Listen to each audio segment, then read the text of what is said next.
In today's video, I am going to teach you how to export emails from Gmail to Google Sheets using AppScript. Start by creating a new Google Sheet.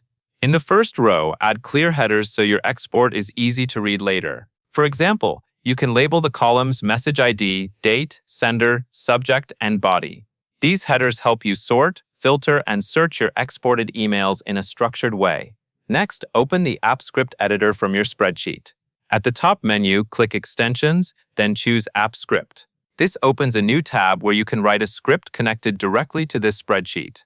Inside the editor, you will usually see a default function. Click into that code area, select everything, and delete it so you have a clean file to work with.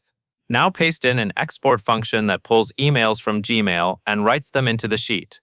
The key parts of the script are that it grabs the active sheet, searches Gmail using a query, loops through the threads, then loops through each message and appends a new row with the message details like the ID, date, sender, subject, and plain text body.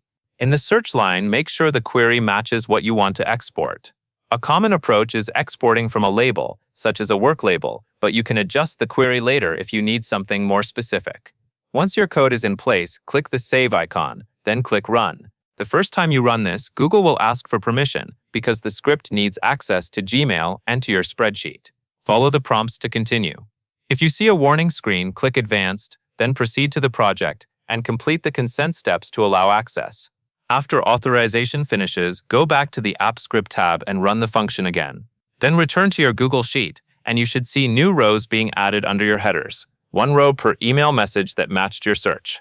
At this point, you can go to Gmail, navigate to All Mail, open the messages you care about, and apply the label that your script is searching for.